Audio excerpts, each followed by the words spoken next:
من يرد الله به خيرا يفقهه في الدين۔ السلام علیکم ورحمۃ اللہ وبرکاتہ۔ ناظرین، آج میں آپ حضرات کے سامنے ایک خاص موضوع پر گفتگو کرنا چاہتا ہوں، لیکن اس سے پہلے اپیل اور درخواست آپ حضرات سے ہے کہ اس ویڈیو کو اور اس کلپ کو اتنا زیادہ شیئر کریں کہ یہ ہندوستان کے ایک ایک فرد، ایک ایک شخص تک یہ پہنچ جائے۔ اور آج کے موضوع میں میں کسی خاص دھرم سے مخاطب بالکل نہیں، بلکہ آج میں ہندوستان کے ایک ایک فرد سے مخاطب ہوں، چاہے وہ ہندو ہو، مسلمان ہو، سکھ ہو، عیسائی ہو، بدھسٹ ہو، جینی ہو، کوئی بھی ہو، بلا تفریق مذہب و دھرم کے آج میں ہر شخص تک اپنی بات پہنچانا چاہتا ہوں۔ کافی دنوں سے بلکہ کئی سالوں سے میں دیکھ رہا ہوں کہ ہمارے ہندو بھائیوں میں کچھ ایسے لوگ جنہیں باضابطہ اس کام کے لیے تیار کیا گیا ہے کہ جو منچ سجا کر، اسٹیج سجا کر قرآن شریف کے بارے میں بتاتے ہیں کہ قرآن شریف کیا کہتا ہے اور قرآن شریف کا مقصد کیا ہے، جن کے ذریعہ وہ ہندوستان کے سادہ ذہن رکھنے والے عوام کے ذہن میں ایک زہر، ایک نفرت گھولتے ہیں، اور وہ یہ ثابت کرنا چاہتے ہیں کہ قرآن میں یہ کہا گیا ہے کہ کافروں کو، مشرکوں کو مارو، ان کا قتل کرو، ان کا مرڈر کرو۔ اور قرآن آتنکواد کی تعلیم دیتا ہے، دہشت گرد کی تعلیم دیتا ہے۔ اس طریقے کی باتیں کئی سالوں سے کئی بڑے ذمہ دار قسم کے پڑھے لکھے لوگ اسٹیج سجا کر پیش کر رہے ہیں۔ آیا ان کو پیسے مل رہے ہیں اس بات کو پیش کرنے کے لیے، یا کسی عہدے کی لالچ ہے، یا صرف دشمنی ہے، یا کوئی سازش ہے؟ آج میں آپ حضرات کے سامنے اس موضوع پر گفتگو کرنا چاہتا ہوں۔ ناظرین، قرآن کریم جو اللہ تبارک و تعالی نے مکہ المکرمہ میں ایک پیغمبر جناب محمد رسول اللہ صلی اللہ علیہ وسلم پر نازل کیا، اس قرآن کریم میں تین چیزیں عام طور سے پیش کی گئی ہیں۔ نمبر ایک، قرآن کے اندر اس زمانے میں یا اس سے پہلے ہوئے واقعات اور ہسٹری کو بیان کیا گیا ہے، یعنی جو محمد صلی اللہ علیہ وسلم کے زمانے میں کچھ واقعات ہوئے ہیں یا آپ سے پہلے زمانے میں کچھ واقعات ہوئے تھے، نمبر ایک قرآن شریف میں اس کو بیان کیا گیا ہے۔ نمبر دو، قرآن شریف کے اندر فضائل بیان کیے گئے، خوبیاں بیان کی گئی کہ اس کام کے کرنے والوں کی کیا خوبیاں ہیں، کیا فضائل ہیں۔ نمبر تین، قرآن شریف کے اندر احکام بیان کیے گئے، قانون اور دستور اور آئین بیان کیا گیا کہ ایک مسلمان کو دنیا میں کیسے رہنا ہے، ان کے لیے کیا قانون ہے، کیا کانسٹیٹیوشن ہے، اور کیا ان کے لیے دستور آئین ہے، اس کو بیان کیا گیا۔ جب یہ بات آپ کو سمجھ میں آ چکی ہے کہ قرآن شریف کے اندر تین چیزوں کا بیان ہے، نمبر ایک محمد صلی اللہ علیہ وسلم کے زمانے میں ہوئے واقعات، ہسٹری یا ان سے پہلے کی ہسٹری کو بیان کیا گیا، نمبر دو فضائل کو بیان کیا گیا، نمبر تین قانون کو اور دستور کو بیان کیا گیا کہ قرآن دستور کیا بتاتا ہے مسلمانوں کے لیے۔ تو آئیے ہم پہلی کڑی پر سب سے پہلے نظر ڈالتے ہیں ان لوگوں کا جو لوگ نفرت پھیلا رہے ہیں، چاہے پیسے لے کر ہو یا کسی عہدے کی لالچ میں ہو یا دشمنی کی بنیاد پر ہو، اور پڑھا لکھا طبقہ ہے۔ میں ان سے مخاطب ہوں کہ آپ جو یہ کہتے ہیں کہ قرآن کریم میں لکھا ہوا ہے فَقْتُلُ الْمُشْرِكِينَ، کہ مشرکین کا قتل کرو، انہیں مرڈر کرو، انہیں مارو، یا قرآن میں لکھا ہوا ہے کہ کافروں کو مارو، کیوں جھوٹ پھیلا رہے ہیں آپ؟ کیوں قرآن پر بہتان لگا رہے ہیں؟ کیوں نفرت پھیلانا چاہتے ہیں؟ آپ نے قرآن کو غلط پیش کیا، آپ کو اللہ کیا جواب دینا پڑے گا، اور ان لوگوں کیا بھی آپ کو جواب دینا پڑے گا جو منصف اور عدل ذہن رکھنے والے لوگ ہیں۔ کیا آپ نے جو قرآن میں کہا کہ لکھا ہوا ہے مشرکین کو اور کافروں کو مارو، ان کا مرڈر کرو، ان کا قتل کرو، یہ بالکل غلط ہے، یہ قرآن میں کہیں بھی نہیں لکھا ہوا ہے۔ میں اس کا سراسر انکار کرتا ہوں، اس کو کنڈم کرتا ہوں۔ آپ کو معلوم ہونا چاہیے کہ قرآن کریم میں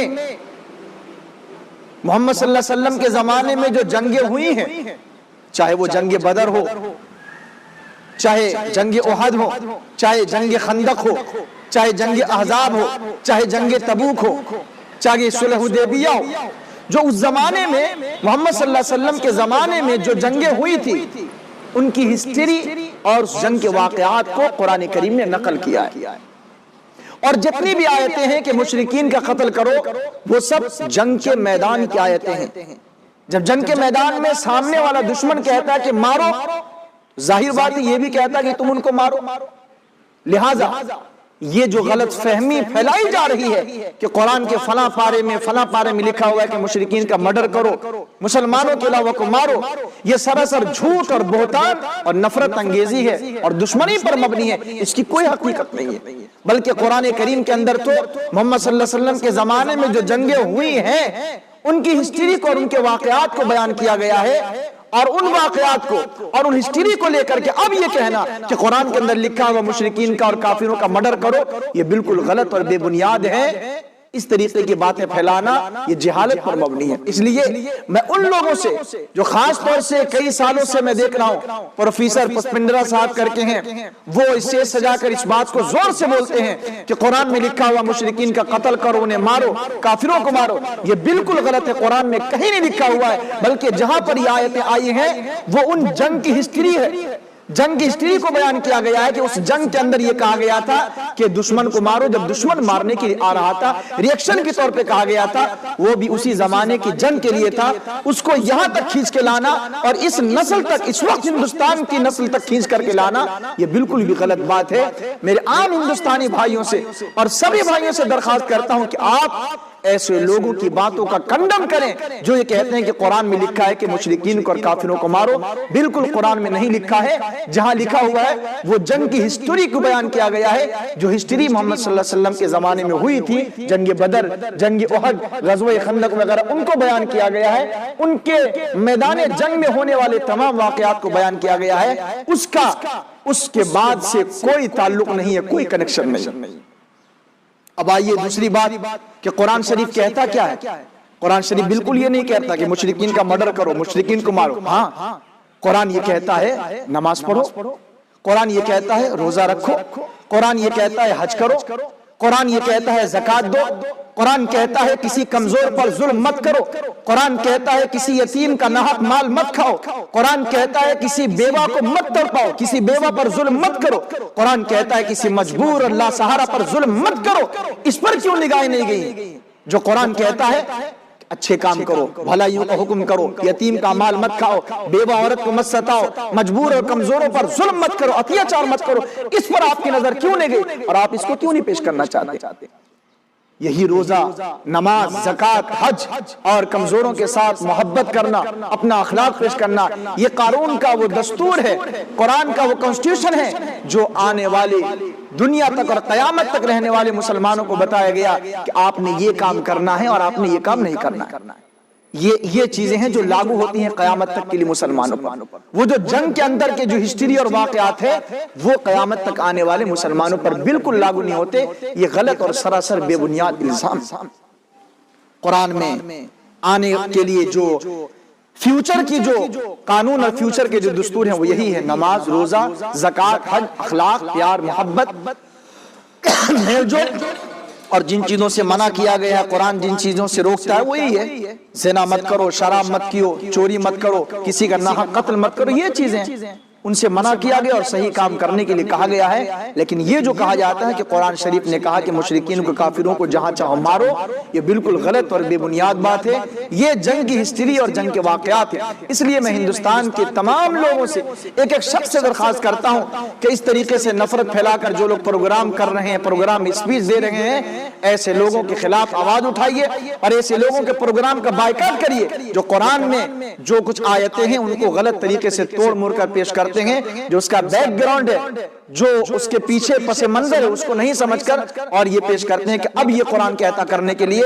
اب قرآن کسی کا مرڈر کرنے کے لیے نہیں کہتا ہے، بلکہ قرآن نے تو اس زمانے کی ہسٹری کو بیان کیا ہے جس کو اب بنا کر پیش کیا جا رہا ہے. میں امید کرتا ہوں کہ تمام دوست اور تمام ہندوستان کے، چاہے گاؤں کے ہوں چاہے شہر کے ہوں، سب لوگ اس ویڈیو کو سنیں گے اور قرآن کے تعلق سے اپنا ذہن صاف کریں گے اور آج کے بعد یہ سمجھ جائیں گے کہ جو لوگ پروگرام اٹینڈ کر کے اس طریقے سے نفرت بھری بات قرآن کے بارے میں کہہ رہے ہیں اور دنیا والوں کو ڈرا رہے کہ مسلمان تو مرڈر کرنا جانتا ہے، مسلمان ماردھاڑ کرنا جانتا ہے۔ ایسے لوگوں سے میں درخواست کروں گا کہ مسلمان کسی کو نہیں ڈراتا، قرآن کسی کو نہیں ڈراتا، قرآن کسی پر خوف طاری نہیں کرتا، بلکہ قرآن تو بھائی چارے، محبت اور ظلم کے خلاف آواز اٹھانے اور انصاف کے ساتھ زندگی گزارنے کی تعلیم دیتا ہے۔